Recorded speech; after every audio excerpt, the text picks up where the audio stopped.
Well, my next guest is possibly one of the busiest people at the Adelaide Fringe at the moment.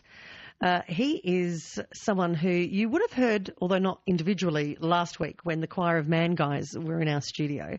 And he performs that show, I think it's each night. Every night. Every night, isn't it, Ben? And on the weekends, on Saturday and Sundays, he decided to just throw a bit extra into the mix. He's got his own show at Holden Street Theatre. It's called Hitchhiker's Guide to the Family. Ben Norris, good afternoon. Hiya, how you doing? Wow, and you're not falling asleep yet. Well, no, sometimes, but right now I'm okay. The heat's kind of keeping me awake. That's keeping you awake. Normally that puts you asleep. Well, maybe it's just a survival instinct. Just constantly dousing myself in water and running to the nearest bit of shade. Well, yeah, indeed. It's amazing. Now, last week we were talking to you about the show that's all about singing and all of this, but you get a bit more introspective in this show, I believe. Yeah, similar themes in the sense that we're kind of...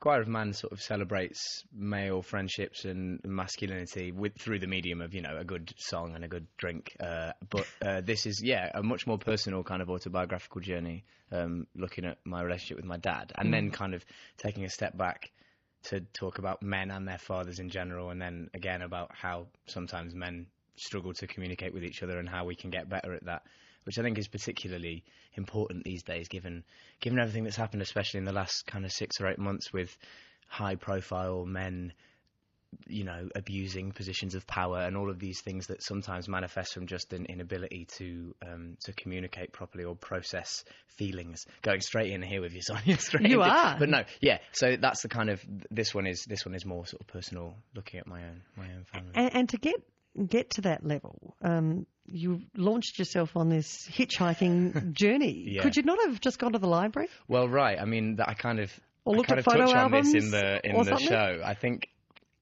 that I was so aware, like a lot of people are, of who my mum was. My mum was much more sort of open with me. I think, like a lot of people's mums are. I knew a lot about her past and where she'd spent different bits of her childhood and that kind of thing. And with my dad, he was just there. He just existed. He just sort of shuffled around the house, went to work, came home, didn't talk very much. And for ages, I just accepted that. And then when I got a bit older, I was like, oh man, I don't know anything about him. And the reason for the hitchhike particularly was that he was born in South London, and every time he moved house, he moved north and loosely in line with the M1 motorway. So I thought, well, that's kind of an irresistible structural suggestion there. So I started in Nottingham and kind of went backwards in time, as it were, like south down the motorway, hitchhiking.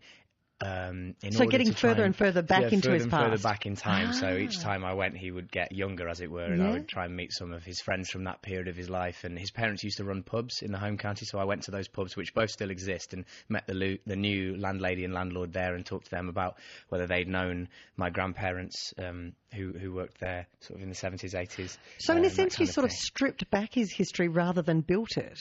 Well, I think it was... I kind of touch on this in the show without giving you any spoilers. I think I realise when I'm halfway through this journey that there has been a kind of evasion on my own part, which is to say exactly what you hit on straight away. I could have just asked him or looked at some pictures, which I did a bit, but it was my own difficulty in being like, hey, Dad, let's have a proper conversation. And so I thought it was, for some reason, easier to secure Arts Council funding and the support of various theatres, and then travel the length of the M1 motorway with a video camera and then write a 70-minute piece of theatre rather than just ringing him up and having a chat. And that kind of, as the show evolved, I factored that enormous irony into it as well, and that's why then it becomes a conversation about sort of all of our communicative hang-ups.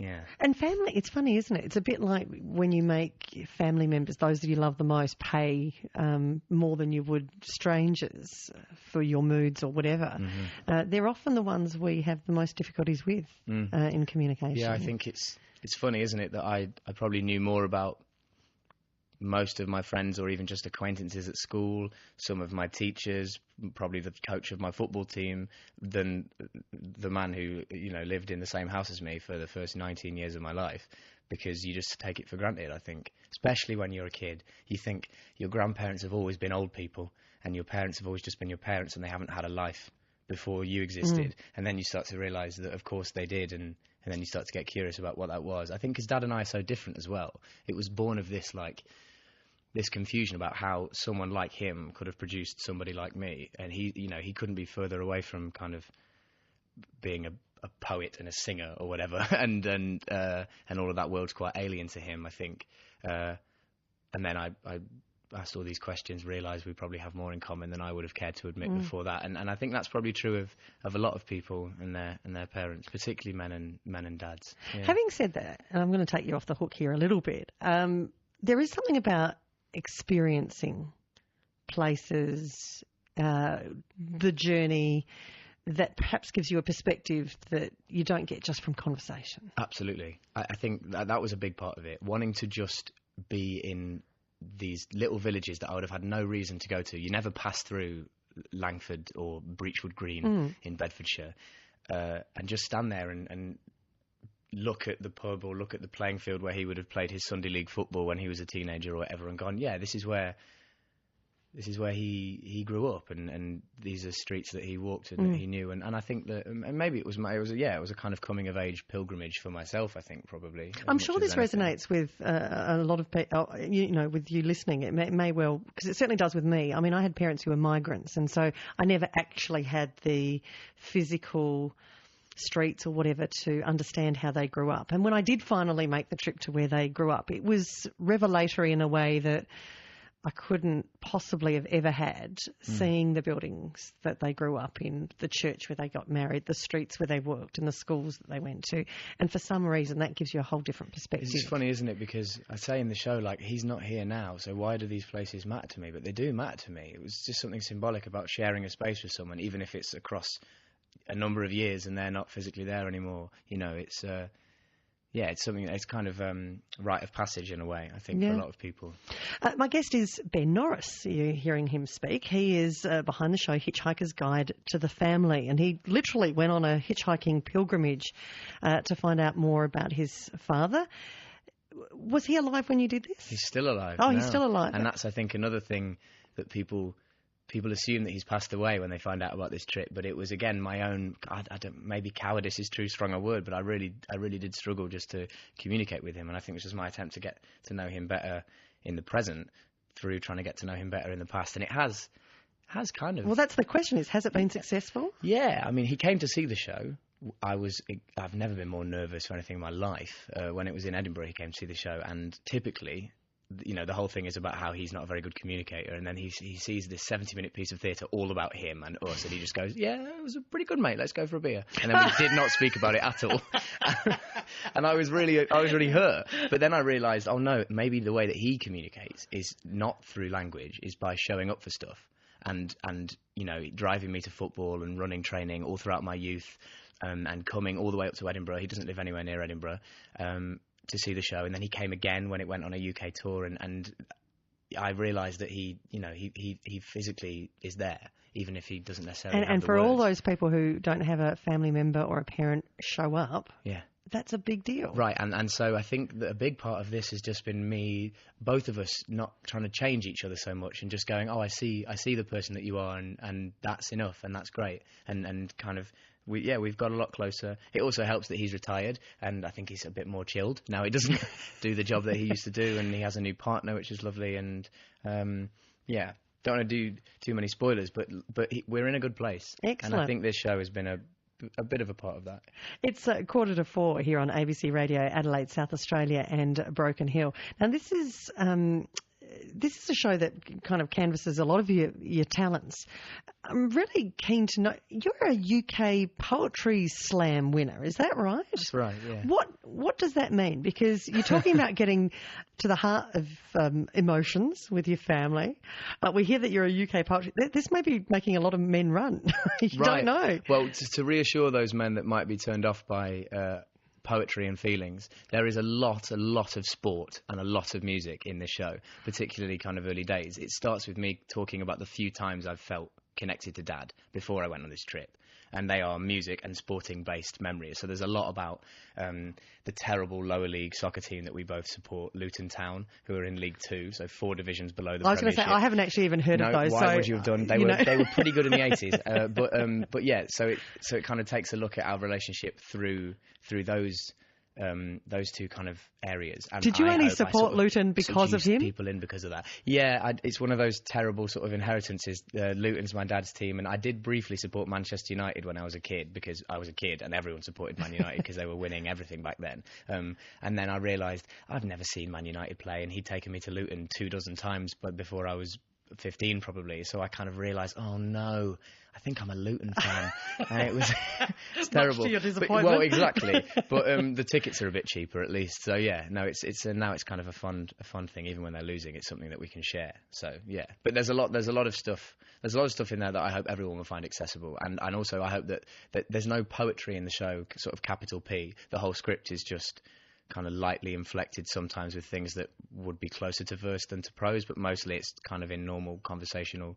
Yeah, I don't want people to run away. Tell us then about the power of poetry for you. Obviously, you focus a lot on it being a slam winner a couple of times round. Looking at Choir of Man, it factors a little bit, even though it's just a celebration of life and singing and all of that. I don't know that people would recognise it specifically as poetry. But why does that have such power for you that it sort of weaves into all of the things you are currently doing? I guess with poetry, there's something about the economy of it, and good poem is. They tend to be a bit shorter. Obviously, most poems are quite a bit shorter than a novel or a play. Unless it's the Rime of the Ancient Mariner. Well, quite, she says. Bitter memories of school, probably. Oh, yes. I think I started writing poetry around the time I started thinking about my relationship with Dad and just like becoming an adult person, and used it as a way to explore all of the things that come with kind of growing up and entering into the world proper, as it were. And yeah, they're both pieces of theatre before they're poems, of course, but it kind of bleeds in there, I think, because I think it can be quite an efficient way to get to the heart of something. Good poetry makes you look at stuff that you are already familiar with in a strange way, and take stuff that's strange to you and makes it familiar, I think. So it does both of those things. Hopefully, kind of can crystallise experiences that people have had and go, yes, I too recognise that feeling. And if it's an experience that people haven't had, they can go, yes, you have opened a door to this thing for me. That's what the good poetry does. You obviously love verse, but why do you think there's such a resistance in some quarters to verse? For the exact reason how you responded to Rime of the Ancient Mariner. I think the way that we receive it at school, like music is a really good example of something that's pretty universally loved by people, even if it's that they have a particular genre that they like. But because there's not a class in school that's about pop music, so there's never a point at which we become bitter about it because we're being forced to study it. And I think obviously people should study poetry and plays and Shakespeare in school, but I think they can do it in a way that is more exciting. I think for every old poem that we read, and there are brilliant old poems, that we should maybe be watching videos of contemporary spoken word artists, or better than that, going to see live performance. With Shakespeare, no one should read Shakespeare in a classroom before they've seen it in a theatre, because it's a play, it's not a book, and these things weren't ever really properly even written down at the time. And I think you've got to receive things in the right medium. If you just read the lyrics to a pop song and looked at the sheet music, you probably wouldn't be humming it on the way to school. But if you've heard it on the radio and you buy the CD, no one buys CDs anymore, I'm giving myself away there. If you download the MP3, then it becomes, then it seeps its way into your life in a more integral way. And I think that we then shut down a whole bit of ourselves that